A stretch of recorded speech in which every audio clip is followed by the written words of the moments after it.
Bonjour.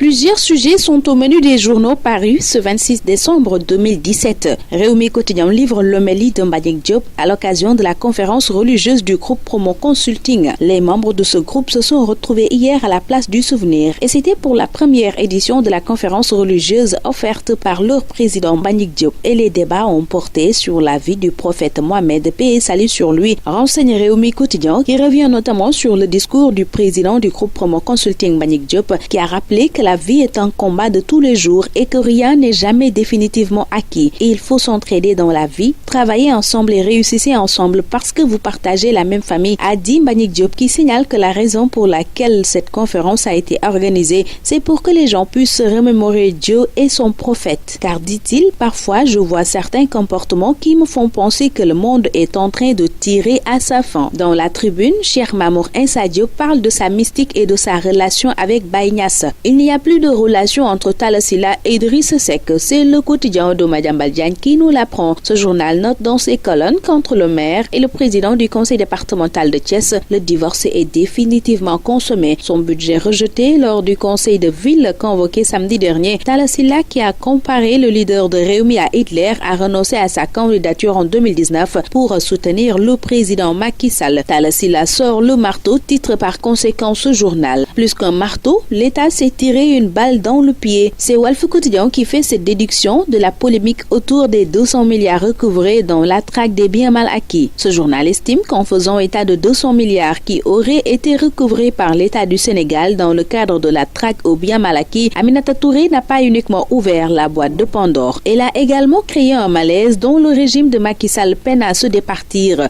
Entre les démentis des traqués et le je ne suis pas au courant de Moustapha Niasse, il n'y a plus que la version d'Amadou Ba qui puisse empêcher Mimi de se faire mini, estime ce journal. Pendant ce temps, Sud Quotidien voit la même Mimi entre mille feux relativement à ses déclarations sur le recouvrement supposé de 200 milliards dans la traque des biens mal acquis. Niasse, lui, s'en lave les mains, nous apprend à sa une Vox Populi où le président de l'Assemblée nationale indique n'avoir pas de souvenance qu'une loi de finances rectificative ait été discutée ou votée sur 200 ou 300 milliards. Mais Mimi, elle, persiste, signe et assume, selon ce quotidien où l'ancien premier ministre lance, je cite, les cris d'orfraie des clients et associés de la CREI et du procureur de la République peuvent continuer jusqu'au jugement dernier, ils ne m'ébranlent guère. L'air pas du tout ébranlé, Souleymane Teliko, le président de l'Union des magistrats du Sénégal, juge à la une de l'AS que notre système judiciaire souffre de la trop grande emprise de l'exécutif. Pour lui, la réforme du statut des magistrats est une source d'injustice flagrante. Teliko estime également que la consultation à domicile est une exception sénégalaise génératrice d'abus. Ne nous laissons pas abuser par des erreurs. C'est des propos de Monseigneur Benjamin Ndiaye adressés aux fidèles à l'occasion de la messe de minuit, appelée messe de la Nativité de Jésus-Christ à la cathédrale Notre-Dame des Victoires de Dakar. Réumi revient largement à sa page 5 sur l'homélie de l'archevêque de Dakar.